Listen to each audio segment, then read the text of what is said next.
नमस्कार जी, उत्तर प्रदेश उत्तराखंड देख रहे हैं आप। मैं हूं कुंदन जबैर। इस वक्त की सबसे बड़ी खबर आपको बताते हैं। चमोली से जुड़ी हुई माड़ा गांव के पास आया है ग्लेशियर और ग्लेशियर आने से 57 मजदूर इसमें दब गए हैं। 10 मजदूरों को हालांकि बचा लिया गया है। 47 मजदूरों की तलाश जारी है। तो बड़ी खबर चमोली से। दरअसल चमोली के जो माड़ा गांव है वहां पर ग्लेशियर टूट करके आ गया है और इसकी चपेट में वहां पर काम करने वाले 57 मजदूर आ गए, जिनमें से 10 मजदूरों को बचा लिया गया है, लेकिन 47 मजदूरों की तलाश अब भी जारी है।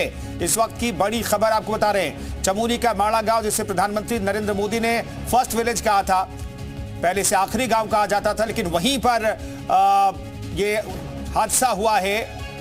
दरअसल ग्लेशियर टूट करके आया है और वहां काम करने वाले 57 मजदूर चपेट में आ गए और उन्हें बचाने की कोशिश शुरू की गई। 10 मजदूरों को बचा लिया गया। 47 मजदूर अभी लापता हैं, उनकी तलाश जारी है। तो इस वक्त की बड़ी खबर आपको बता रहे हैं चमोली से जुड़ी हुई। वैसे भी चमोली में जबरदस्त बर्फबारी हो रही है। चमोली के जो तमाम इलाके हैं वहां पर बर्फ की मोटी परत बिछी हुई है और कहा यह जा रहा है कि माड़ा गांव में ग्लेशियर टूट करके आया है।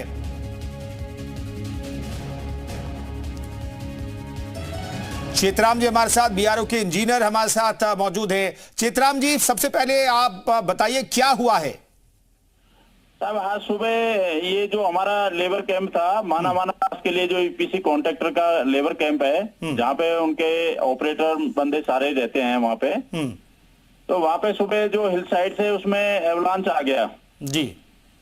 एवलांच आ गया तो उस टाइम कुछ बंदे वहां से मूव हुए, भाग के निकले हैं। कुछ 15-16 बंदे अभी रेस्क्यू किए हैं और कुछ घायल बंदे अपने आर्मी हॉस्पिटल वहां पे जो आर्मी कैंप है उसी में लेके गए हैं। और हमारा जो कम्युनिकेशन लाइन है यहाँ पे से वो जो कम्युनिकेशन हो नहीं पा रहा है ठीक से। अभी वहां पे हमारा रेस्क्यू ऑपरेशन चल रहा है जी। और हमने यहाँ से जो रेस्क्यू टीम है, यहाँ से डॉक्टर, एम्बुलेंस आर्मी से भी और हमारे बीआरओ से भी भेजी हुई है। तो एसडीआरएफ की टीम भी गई है। तो साहब वो पहुंची नहीं है अभी, बीच बीच में जगह जगह एवलांच आ रखे हैं तो उन्हें क्लियर करते हुए जा रहे हैं जी। लोग अभी भी दबे हुए हैं, बर्फ की चपेट में आए हुए हैं, कुछ बता सकते हैं आप फिगर? कम्युनिकेशन नहीं हो पा रहा है साहब, एक्चुअल कुछ बोल नहीं पाऊंगा अभी। कम्युनिकेशन जस्ट नहीं हो पा रहा है सारा। बहुत हैवी रेनफॉल हो रहा है, तो हैवी स्नोफॉल हो रहा है वहां पे जाके में, तो कम्युनिकेशन सारा ठप हो गया है।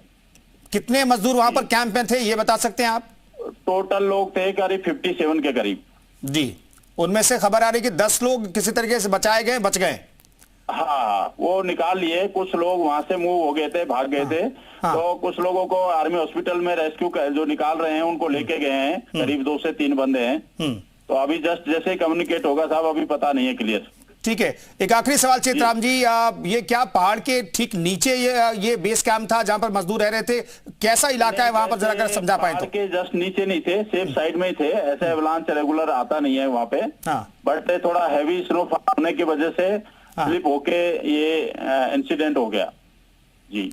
ठीक है, बहुत बहुत धन्यवाद जी मीडिया से बातचीत करने के लिए। चेतरा मीणा बीआरओ के इंजीनियर हैं, वो कह रहे हैं कि कुछ मजदूरों को बचाया गया, आर्मी के बेस कैंप पे ले जाया गया, वहां पर उनका इलाज किया जा रहा है, लेकिन 57 मजदूर वहां पर थे, जिनमें से 10 को अभी जो जानकारी मिल रही है 10 को बचाया गया है, बच गए। उन्हें आर्मी कैंप ले जाया गया है, वहां पर इलाज किया जा रहा है, लेकिन बाकी 47 जो मजदूर हैं वो वहां पर अभी लापता है। पुष्कर चौधरी भी हमारे सहयोगी फोन लाइन पर मौजूद है। पुष्कर, क्या अपडेट, किस तरह का इलाका है? चूंकि एवलांच की बात कही जा रही है और 47 मजदूर अभी भी लापता है। देखिए, 2 दिनों से जनपद चमोली में लगातार बर्फबारी हो रही है, जिस कारण ये एवलांच आने की जो संभावना बनी, ये इसीलिए ये एवलांच आया है, क्योंकि वहां पे बद्रीनाथ में बताया जा रहा है कि 4-5 फीट जो है बर्फ जम चुकी है। और जो ये मजदूरों की जो घटना हुई, जो हादसा हुआ, ये माना पास में जो एंट्री गेट है वहां पे ये लोग वहां पे रहते थे, ये अपने कंटेनर में वहां पे निवास करते थे, रात्रि विश्राम करते थे। तो आज 2 दिनों से लगातार बर्फबारी हुई, तो ये लोग अपने कैंप में ही वहां पे थे। और अचानक जो माना पास के लिए जो मार्ग जाता है, वहीं से माना के पास नजदीक से ही रोड हाईवे मार्ग जाता है ऊपर के लिए, तो वहां से बताया जा रहा है कि जो एवलांच जो वहां से आया है अचानक, तो जितने भी मजदूर माना गांव के ठीक पास जो रह रहे थे। ठीक है, प्रवेश परमार जी हमारे साथ मौजूद हैं, एसपी चमोली के। परमार सर, क्या स्थिति है वहां पर, क्या हुआ बता सकते हैं आप?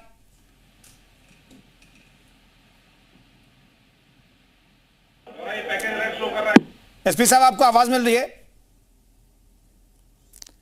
चलिए चमोली एसपी से बातचीत करने की कोशिश करेंगे। पुष्कर चौधरी हमारे साथ मौजूद है। पुष्कर, किस तरह का इलाका बता रहे थे आप? के पास माना पास एक हाईवे जाती है जहाँ पे हमारे भारतीय सैनिक रखते हैं, उसी के हाईवे के ऊपर से जो अविलांच आया है तो हादसा हुआ है जिसमें 57 मजदूर दब गए थे, जिसमें से 10 मजदूर रिकवर कर दिए गए हैं और 47 मजदूरों की ढूंढ जारी है। हालांकि वहाँ पे बर्फ काफी मात्रा में गिर रही है, अभी भी वहाँ पे जमकर बर्फबारी हो रही है। तो उसके पास में जो कैंपस है आर्मी का है, तो आर्मी वहाँ पे रेस्क्यू टीम जो आर्मी की वो लगी है, क्योंकि बीआरओ की टीम या पुलिस प्रशासन की टीम या तहसील प्रशासन की टीम वहाँ पे जा नहीं पा रही, क्योंकि हनुमान चक्री से आगे करीबन हाईवे 5 से 7-8 फीट के आसपास जो है बर्फ से पूरा ढका हुआ है, जिसका वहाँ पे रेस्क्यू नहीं हो पा रहा है। जो भी रेस्क्यू हो पा रहा था तो आर्मी की ही टीम वहाँ पे कर पा रही है, वो भी वहाँ पे कोई भी टेलीफोन और कुछ भी वहाँ से अभी कोई मैसेज नहीं आ पा रहा है। जो हमारी डीएम साहब से बात, बिल्कुल देहरादून में क्या खबर पहुंची? पुष्कर, आप बने रहिए लाइन पर। हमारे सहयोगी रामानुज जुड़ रहे हैं देहरादून से। रामानुज, क्या खबरें वहां तक छन के आ रही है? क्योंकि हमने बीआरओ के इंजीनियर से भी बात की, वो भी बहुत स्थिति स्पष्ट करने के सिचुएशन में नहीं है। कुंदन, देखिए, राजधानी देहरादून में थोड़ी देर के पहले जब जानकारी ली और खासतौर से जो डिजास्टर मैनेजमेंट के अधिकारी हैं उन्होंने भी कहा कि पूरी घटना की जानकारी ली जा रही है, लेकिन जिस तरह से एवलांच आने की बात सामने आई है, ऐसे में उत्तराखंड एसडीआरएफ के जवानों को भी अब उसमें रेस्क्यू लगाने के लिए बात कही जा रही है। चूँकि अब घटना के बारे में एग्जैक्ट अभी जानकारी प्रशासनिक तौर पर सामने नहीं आई है, लेकिन सरकार भी पूरी तरह से मुस्तैद है और पल पल की जानकारी जुटाई जा रही है। तो डिजास्टर मैनेजमेंट की तरफ से जब जानकारी आएगी तभी तस्वीर साफ हो पाएगी कि क्या एक्चुअल में एवलांच आने के पहले और बाद की क्या स्थिति रही है। लेकिन प्रदेश सरकार की तरफ से ये कह सकते हैं कि मॉनिटरिंग भी हो रही है, जानकारी भी ली जा रही है। तो सबकी नजरें इसी बात पे लगी है कि ग्राउंड जीरो से क्या तस्वीर आती है और किस तरह की सूचना मिलती है। तो प्रशासनिक तौर पर भी काम किया जा रहा है। लेकिन आपको ये बता दें कि जिस तरह से हमारे सहयोगी बता रहे थे, चूंकि ये जो बद्रीनाथ धाम से माड़ा के लिए जाता है तकरीबन 3 किलोमीटर का रास्ता है और उसके आगे जाकर के वहां से सेना काम करती है और एक रास्ता माड़ा के लिए जाता है। तो जो एवलांच आया है उसमें प्राइमा फेसी अगर देखें तो सबसे पहले जो रेस्क्यू ऑपरेशन हो सकता है वो सेना के जरिए ही हो सकता है। और चूंकि माड़ा तक पहुंचना और साथ में बद्रीनाथ धाम तक बर्फ का भी सामना करना पड़ेगा, रास्ते में भी जगह जगह बर्फ पड़ी रहती है और अभी भी जिस तरह से मौसम बदला हुआ है, ऐसे में रेस्क्यू ऑपरेशन को बहुत तेज गति से चलाना होगा। ये प्रशासनिक अधिकारी भी इस बात को कह रहे हैं। तो ये जो पूरा क्षेत्र है ये माड़ा गांव के आसपास का इलाका है और यहाँ बर्फबारी अब जिस तरह से पिछले 2 दिनों से मौसम बदला हुआ है, बर्फबारी भी हो रही है, बारिश भी हो रही है। तो सभी कुछ की जानकारी देहरादून में भी ली जा रही है। अब ये देखना है कि पूरे इस मसले में एसडीआरएफ और प्रशासन की तरफ से क्या कदम उठाया जाता है। जी बिल्कुल बने रहिए। रामानुज आपके पास लौटते हैं। हमारे साथ पुष्कर चौधरी भी चमोली से मौजूद हैं, उनका भी रुख करते हैं। पुष्कर, इस इलाके में रेस्क्यू ऑपरेशन, चलिए पुष्कर से हमारा संपर्क टूट गया है, हम उनसे बातचीत करने की कोशिश करेंगे। तो बड़ा हादसा हुआ, एक ग्लेशियर टूटने की खबर आई, लेकिन ये एवलांच है। फिलहाल जानकारी मिल रही है कि एवलांच आया है, चूंकि भारी बर्फबारी चमोली में हो रही है। ऊपरी इलाकों में माड़ा के पास जो हाईवे है वहां पर ये एवलांच आया है और इसकी चपेट में 57 मजदूर आ गए, जिनमें 10 को बचाया गया है। बहुत ज्यादा कम्युनिकेशन भी नहीं हो पा रहा है, चूंकि सेना का बेस कैंप ही वहां पर नजदीक में है और सेना के जवान ही सेना की तरफ से ही रेस्क्यू ऑपरेशन वहां पर चलाया जा सकता है। वहां तक पहुंचने में भी बहुत वक्त लगेगा। रेस्क्यू टीम अगर वहां के लिए रवाना की भी जाती है तो इसमें बहुत ज्यादा वक्त लग सकता है। तो इस वक्त की बड़ी खबर आप बता रहे हैं, 47 मजदूरों की जान खतरे में है, क्योंकि वहां पर एवलांच आया है। चूंकि पहाड़ी इलाकों में, खासतौर पर चमोली के जितने ऊपरी इलाके हैं वहां पर जबरदस्त बर्फबारी हो रही है, कई इंच तक बर्फबारी हुई है, जिसकी वजह से एवलांच आया है। हालांकि पहाड़ी के निचले इलाके में नहीं, सेफ एरिया में एवलांच आया है, जहां पर मजदूरों का कैंप था।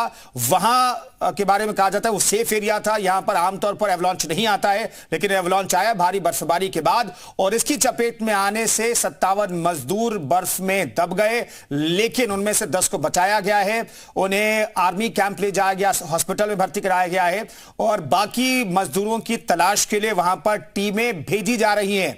रामानुज, क्या आप बता सकते हैं कि अगर वहां पर रेस्क्यू टीम भेजी जाती है तो कितना वक्त लगेगा, और क्या एक सिर्फ और सिर्फ सेना ही वहां पर रेस्क्यू ऑपरेशन चला सकती है?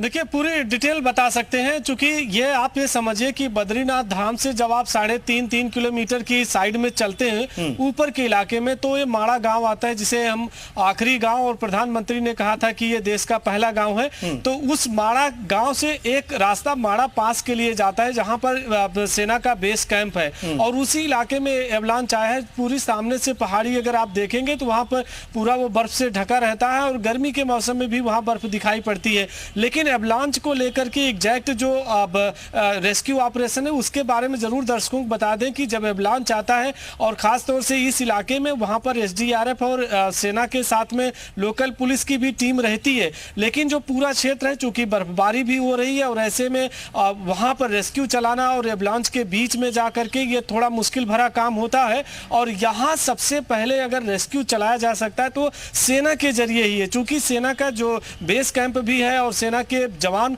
उनका आना जाना, उनका मूवमेंट यहाँ पर लगा रहता है। तो ऐसे में सबसे पहले जो रेस्क्यू ऑपरेशन है वो सेना के जरिए है, और वो 3 किलोमीटर का पूरा जो क्षेत्र है तकरीबन, जहाँ से मंदिर से जाते हैं, उस इलाके में पहुँचना तो थोड़ा टफ है, इसलिए कि बर्फबारी भी हो रही है। और जोशीमठ से लेकर के और इस मंदिर के आसपास के क्षेत्र में जहां पर एवलांच आया, वहां तक पहुंचने में 1.5 से 2 घंटा या 3 घंटे का वक्त लग सकता है। चूंकि आजकल जिस तरह से बर्फबारी हुई है पिछले 2 दिन से, ये थोड़ा मुश्किल भरा कदम हो सकता है। लेकिन थोड़ी देर के पहले जब हमने बातचीत की देहरादून में अधिकारियों से, तो उन्होंने कहा कि पूरी जानकारी ली जा रही है किस तरह से रेस्क्यू ऑपरेशन चलाया जा सकता है, एग्जैक्ट लोकेशन क्या है, मजदूरों की हालात कैसे हैं, और वो जो एवलांच आया वो मजदूरों के कैंप से कितनी दूर तक प्रभावित किया है। तो इन तमाम सारी बातों को लेकर के देहरादून के जो कंट्रोल रूम है डिजास्टर का, वहां से भी अधिकारी पल पल की जानकारी जुटा रहे हैं। थोड़ा मौसम आपने देखा कि पिछले 2 दिन से जिस तरह से बदला है, ऐसे में रेस्क्यू ऑपरेशन चलाना थोड़ा चैलेंजफुल जरूर हुआ है। तो कोशिश की जा रही है कि रेस्क्यू ऑपरेशन चलाया जाए, और सेना से भी लोकल जो पुलिस है और लोकल एडमिनिस्ट्रेशन, वो लगातार कोशिश कर रहा है वो संपर्क में कि आखिर में जो एवलांच की लौटता और रामानुज आपके पास सुरेंद्र डसीला भी हमारे साथ मौजूद हैं, आपदा कंट्रोल रूम में उनकी मौजूदगी है। सुरेंद्र, आपके पास क्या जानकारी इस वक्त? देखिए, बिल्कुल अभी माड़ा में ऑपरेशन जारी है। जो एवलांच आया उससे लोगों को निकालने की कोशिश चल रही है, और ये बताया जा रहा है कि बीआरओ के मजदूर हैं। मैं जो यूएसडीएमए का हेडक्वार्टर है वहां पहुंचा हूं, यहाँ राजकुमार नेगी सर है इस समय, थोड़ी देर में सचिव साहब भी पहुंचेंगे। सर, अभी हमारे पास क्या अपडेट है, हम लोगों को क्या जानकारी मिल पाई है? जानकारी ये है कि अभी मॉर्निंग आवर्स पे अभी वहाँ से अभी मेजर प्रतीक का फ़ोन आया था, तो उन्होंने ये बताया कि वहाँ पे बीआरओ का एक कैंप है, और उसमें जैसे कि आप लोग देख रहे हैं कि इंसिडेंटली भी बारिश हो रही है और बर्फबारी हो रही है, तो उसमें एक हिमखंड उसमें वो पोर्शन गिरा है, तो उस कैंप में उस पे से अभी पूरी रेस्क्यू ऑपरेशन चल रहा है, और उसमें 10 लोगों को तो सुरक्षित निकाल लिया गया है, क्योंकि वो लेबर है। कई लोगों का ये कि उस पे से भाग भी गए हैं लोग लेफ्ट राइट में, तो हमने जितने भी आर्मी के कॉलम से वो भी मूव करवा लिए हैं। तो अभी माननीय मुख्यमंत्री कार्यालय से पूरे डायरेक्शंस मिले हैं, डीजीपी साहब की तरफ से पूरे डायरेक्शन मिले, सचिव साहब से मिले हैं। तो हमने आईटीबीपी की भी जो टेक्निकल टीम है, ओली से भी और सुनील से भी वहाँ मोबिलाइज कर दी है। उसके अलावा हमारी आईटीबी की एक पोस्ट भी वहाँ पे है माड़ा में, तो वो लोग भी सबके सब, बल्कि जो ये 10 लोग निकाले हैं तो आईटीबीपी के ही उसमें फोर्सेज ने निकाले हैं। उसके अलावा हमारी एसडीआरएफ की टुकड़ी वो भी अभी वहाँ पे पहुँचने वाली है। तो पूरी हर तरफ से जाकर के हमने अपने हेलीकॉप्टर्स को भी स्टैंड बाई रखा हुआ है, और दिल्ली भी हमने जेएस एयर से जाकर के स्टैंड बाई हेलीकॉप्टर्स की उसकी हमने कर रखी है। तो पूरे जोर शोर से पूरा रेस्क्यू ऑपरेशन चल रहा है अभी। सर, क्योंकि रास्ते में कई जगह ग्लेशियर का भी रास्ता है, बर्फ का भी है, तो सड़क से हम लोग कर पा रहे हैं या सिर्फ हेलीकॉप्टर से ही अभी हम लोग कर पाएंगे? नहीं, देखिए, जैसे आप लोगों को मालूम है कि मौसम अभी खराब है वहाँ पे, तो हमारा जो भी है कि जो हमारा लैंड रूट है उसी के जरिए हम लोग वहाँ पे पहुँच रहे हैं और पूरा रेस्क्यू कर रहे हैं। अभी कोई कैजुअलिटीज की जानकारी ऐसा कुछ नहीं? ऐसा कुछ नहीं है, और पूरे जोर शोर से भी रेस्क्यू ऑपरेशन चल रहा है। जितने भी हमारे रिसोर्सेज वहाँ पे अवेलेबल हैं, तो पूरी तरह से कार्य कर रहे हैं। देखिए, बिल्कुल राजकुमार नेगी सर हैं, अपर अधिकारी हैं, और वो सीधे तौर पे कह रहे हैं कि थोड़ी देर में सचिव भी पहुंचेंगे। तमाम जो एजेंसीज हैं वो हाई अलर्ट पे हैं। मुख्यमंत्री ऑफिस से जानकारी ली जा रही है, 10 लोगों को अब तक निकाला गया है, और बाकी लोगों की कोशिश कीजिएगा कि वहां पर, चूंकि वो कह रहे हैं कि आईटीबीपी के जवान वहां पर रेस्क्यू में जुटे हुए हैं, तो कितने जवान हैं, रेस्क्यू टीम और कितनी भेजी जा रही, कितना वक्त लगेगा, बाकी लोगों को वहां पर पहुंचने में कुछ पता चल पाए कंट्रोल रूम में? देखिए बिल्कुल कुंदन, एक चीज हम आपको क्लियर कर दें, क्योंकि चाइना बॉर्डर है और आईटीबीपी की नफरी सबसे ज्यादा वहां होती है। माड़ा पे एक पोस्ट आईटीबीपी की पहले से रही है। सर, आईटीबीपी के अलावा और क्या एनडीआरएफ, एसडीआरएफ की टीमें वहां रवाना की गई है? कितनी फोर्सेज वहां पर होंगी अभी? वहाँ पे जो आर्मी के कॉलम्स हैं जोशीमठ में, उनको भी रवाना किया गया है। उनकी एम्बुलेंसेस हो गई, उनकी जो फील्ड टीम्स हैं, टेक्निकल टीम्स हैं, और उससे ज़्यादा जो हमारी आईटीबीपी की वहाँ पे जो डिप्लॉयमेंट है, तो उनकी टेक्निकल टीम्स हैं जो कि इसरो में पूरी टेक्निकली एक्सपर्ट होते हैं मॉनिटरिंग इलाके में, तो वो भी वहाँ से मोबिलाइज की गई हैं। एसडीआरएफ की टीम हमारी वहाँ पे पहुँच चुकी है, और उसके साथ साथ जो आईटीबी की जो हमारा कैंप वहाँ पे अवेलेबल है, ऑलरेडी वहाँ पे एग्जिस्ट करता है, तो वो लोग पूरी टीम के साथ में जो उनकी पेट्रोलिंग्स पार्टी हैं, सभी मिलजुल करके वहाँ पे रेस्क्यू ऑपरेशन कर रहे हैं। कुंदन, जिस जगह पे ये हुआ है, ये भारत का प्रथम गांव प्रधानमंत्री ने नाम दिया था, बॉर्डर के नजदीक का गांव है, बद्रीनाथ मंदिर से 3 किलोमीटर की दूरी है, और वहां पर बीआरओ ही सड़क निर्माण का काम बॉर्डर की ओर करती है। तो उसी सड़क निर्माण के ये मजदूर थे, और वहां से करीब 45 किलोमीटर की दूरी पर जोशीमठ है आपका, जो बड़ा आर्मी का कैंप है, हॉस्पिटल से लेकर तमाम सुविधाएं हैं, तो वहां से भी सारी चीजें भेजी गई हैं। और इसी आपदा कंट्रोल रूम में जहां हम मौजूद हैं, वहां से भी तमाम लोग जानकारी लेने की कोशिश कर रहे हैं। बिल्कुल, इस खबर पर नजर बनाए रखिएगा। सुरेंद्र, आपके पास फौरन से लौटेंगे जैसे आपके पास कुछ अपडेट आता है। तो कुछ इसी तरह की स्थिति है चमोली में, जैसा आप देख सकते हैं पीछे सिर्फ और सिर्फ बर्फ दिखाई दे रही है, और माड़ा गांव में जो हादसा हुआ है, एवलांच आया है, वहां पर मजदूर कैंप में मौजूद थे, इसी दौरान एवलांच आया। मौसम पिछले 2-3 दिनों से खराब है, लगातार बर्फबारी हो रही है, और अचानक से बर्फ ऊपर से नीचे आई और उसके नीचे दब गए हैं कम से कम 47 मजदूर अभी भी दबे हुए हैं, जिनके रेस्क्यू के लिए आईटीबीपी के जवान वहां पर मौजूद है, एसडीआरएफ की टीम पहुंच रही है। जोशीमठ से भी सेना के एक टुकड़ी को वहां पर भेजा जा रहा है एक्सपर्ट के साथ, ताकि वहां पर जो फंसे हुए मजदूर हैं उन्हें किसी तरीके से निकाला जा सके। इस खबर पर हमारी नजर लगातार बनी हुई है, लेकिन उससे